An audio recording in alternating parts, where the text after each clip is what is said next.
Olá, amigos, sejam bem-vindos. Logo de cara vocês estão vendo aqui essa imagem, né? Essa iconografia que retrata um dos momentos mais icônicos da história brasileira, certo? Que é o momento da independência, né? Esse quadro é chamado oficialmente de Independência ou Morte e informalmente o Grito do Ipiranga. As duas acepções estão corretas caso caia nos exames do vestibular. Então, a rigor, esse quadro ele só foi entregue 66 anos depois, né, da proclamação da independência. Mas, por enquanto, como a gente não vai tratar dessa iconografia, a gente vai primeiramente abordar, baseado nessa obra aqui, que é a Cidadania no Brasil, de José Murilo de Carvalho, grande historiador, hoje falecido, né? O longo caminho, né, da cidadania. Por quê? Porque a cidadania é um dos temas principais do vestibular, né? Principalmente ligado à área de humanas, ok? Indo mais à frente, né, a gente vai ver o contexto da independência do Brasil e a Constituição de 1824. Entendido? Tá certo. Então, a gente vai entender o contexto da independência e a Constituição de 1824, que é uma Constituição, é uma carta magna que rege uma determinada sociedade em determinado período histórico, certo? E no caso da Constituição de 1824, já adianto logo que ela vai ser a mais longa da história, durando 65 anos, correto? Entendido isso? Aí, dito isto, né, vamos lá a questão do nosso legado histórico citado por Murilo de Carvalho. Então, Murilo de Carvalho, ao abordar a história da cidadania brasileira, ele vai comentar sobre esse momento da independência, o contexto da independência, baseado na nossa herança histórica, que é o passado colonial, que vai de 1500 até 1822. Entendido até aí? Ou seja, 322 anos. Então, e separa, né? Vamos dizer assim, na verdade eu que separei, mas para deixar um pouco mais didático, ele separa os pontos positivos e os pontos negativos, né, relativos ao nosso passado colonial desse período aqui. Entendido? Então vamos lá. De positivo nós temos uma unidade territorial, certo? Ou seja, a manutenção de uma unidade territorial, e se vocês visualizarem o mapa, fica fácil de notar que o Brasil é o maior país da América Latina, né? Graças a essa unidade territorial. Perfeito? Porque, diferentemente dos outros países que acompanham o Brasil, certo? Que estão na América Latina, eles se tornaram, eles fragmentaram, né? Toda a América Hispânica acabou se fragmentando, né, durante seus processos de independência em vários territórios menores, bem menores do Brasil. E graças a um acerto, né? Graças a um acerto entre, na verdade, um grande arranjo de proprietários de terra, os interesses de Pedro I, os interesses da coroa portuguesa e também a mediação e interesses da maior potência da época, que era a Inglaterra, nós podemos manter essa unidade territorial, certo? E hoje, graças a isso, né, nós somos uma grande potência econômica no mundo inteiro, certo? Com vários biomas, muitos recursos, né? Tá certo? Uma riqueza que nos deixa entre as 10 maiores economias do mundo. Perfeito? Indo mais adiante, nós tivemos também uma unidade linguística. Por quê? Porque o Brasil é a única nação das Américas que fala português, né? E tem seu idioma oficial. Então, essa aí já foi uma vantagem para o quê? Essa unidade linguística serviu de base para a nossa unidade cultural, certo? Como a cultura é um termo muito amplo para se comentar, eu vou deixar isso para vários momentos onde vocês vão entender melhor durante as nossas aulas. Ou seja, vamos lá, continuando. Unidade territorial, linguística, cultural e religiosa. Porque todos somos cristãos, né? A maioria, a grande massa da população brasileira é cristã, correto?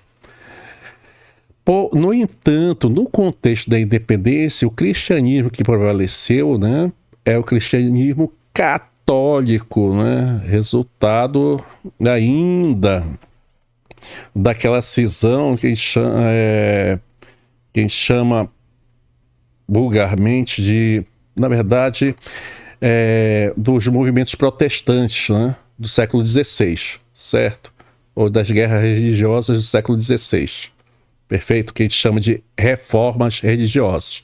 Dentre as reformas religiosas, nós tivemos uma reforma católica que dominou o espaço sul-americano ou da América Latina aqui.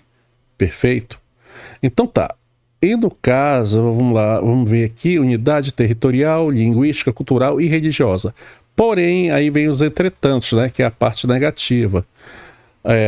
Durante o contexto da independência, nós herdamos também o quê? Uma economia monocultora, e se você recorda que o produto principal que inseriu o Brasil colonial no mercado mundial era a produção de açúcar, certo? Em larga escala, então, portanto, nós vamos ter os latifúndios, certo? Então, nós temos uma economia monocultora e latifundiária. Isso quer dizer que vai ter uma alta concentração de terra, né, durante o período colonial e depois após ele também. Política e legalmente escravocrata. Aqui está a nossa herança maldita que vai fazer com que a sociedade se desenvolva de forma desigual, ou seja, economicamente concentradora de terra e socialmente escravocrata. Essa herança maldita vai perdurar por muito tempo, desde o século XVII até 1888, né, que é a abolição da escravatura. Porém, uma coisa é a escravidão ser abolida legalmente, outra coisa é a mentalidade escravocrata mudar. E isso vai ser um longo processo que também vamos discutir mais adiante em nossas aulas. Tá, vamos lá. Retomando, porém, uma sociedade analfabeta, né? Essa questão do analfabetismo aqui, que eu não comentei, né, não cheguei a comentar, é que simplesmente o que o Murilo de Carvalho afirma é que uma sociedade que não é instruída, né, tem muitas limitações para se auto-organizar, para se opor aos abusos de poder. Aí esses abusos de poder vai ser a permanência de características absolutistas na Constituição de 1824 aqui. Entendido até aí? Beleza? Então tá. Então nós temos uma sociedade analfabeta que vai ter muita dificuldade de organizar os direitos civis, os direitos políticos e os direitos sociais, certo? Então isso é uma característica que vai predominar na nossa evolução histórica aqui. Vamos lá. 2. A população brasileira na época da independência de 1822 estava composta por cerca de 5 milhões de pessoas. Atualmente parece bem pouco, né, para um território de 8 milhões de quilômetros quadrados, né? Dentre essas pessoas nós tínhamos menos de 1 milhão de índios, na realidade 800 mil indígenas, né, ou sociedades indígenas, e mais de 1 milhão de escravos. Olha aqui, né, nós tivemos uma sociedade escravocrata em atividades urbanas e principalmente rurais. Perfeito? 3. Mentalidade e cultura escravocrata, né? Escravocrata, ou seja, não existiu... Aliás, vamos dizer assim, eu vou dar um exemplo aqui. A escravidão é uma instituição tão fortemente, né, impregnada na sociedade brasileira, né, tanto é que vai durar por vários séculos, que, por exemplo, num aspecto assim, um exemplo bem rústico, quando um escravo se libertava ou conseguia a sua liberdade, um uma das ambições dele era obter um escravo para ele, tá entendendo? Para você ver como é que a cultura escravista estava... a cultura escravista estava praticamente naturalizada, né, dentro do comportamento brasileiro, dentro da mentalidade brasileira. Entendido até aí?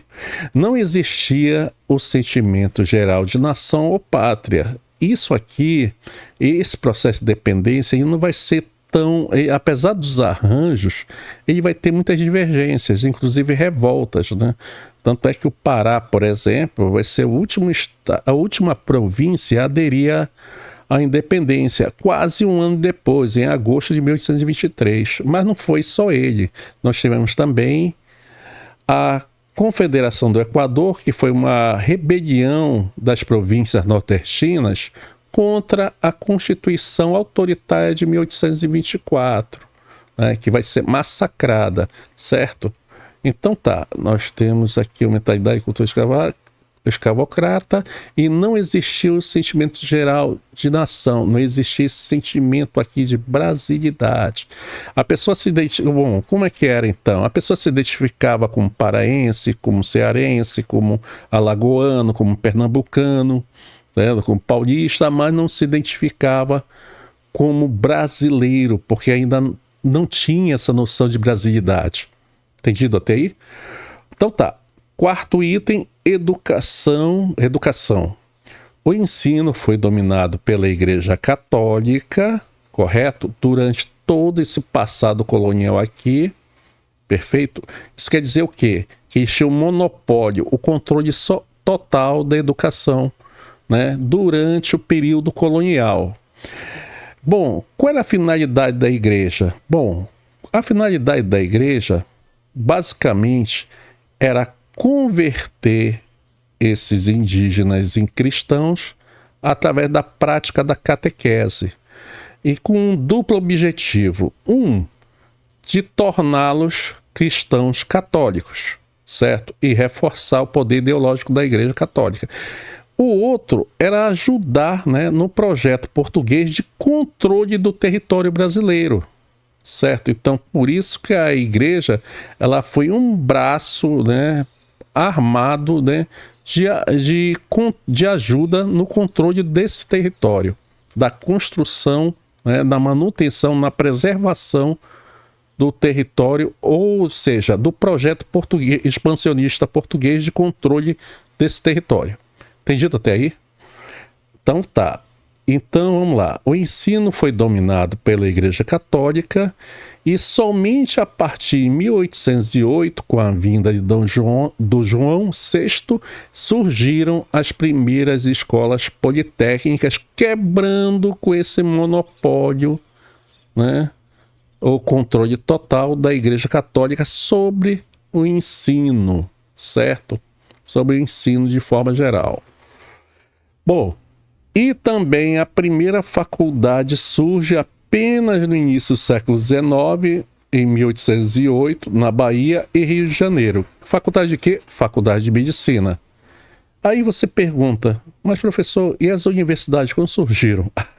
As universidades vão surgir já no século XX. Em 1920, na verdade, vai surgir a primeira universidade brasileira, que é o UFRJ, correto?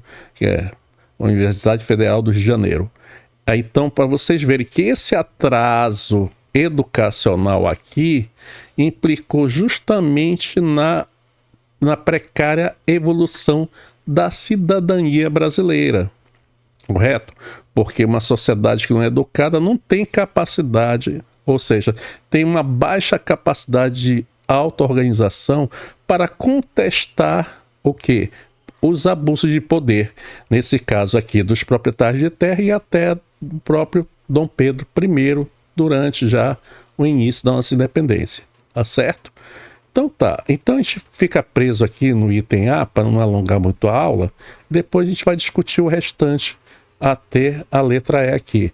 Então, logo de cara já vamos ver aqui que não existiu o sentimento de brasilidade.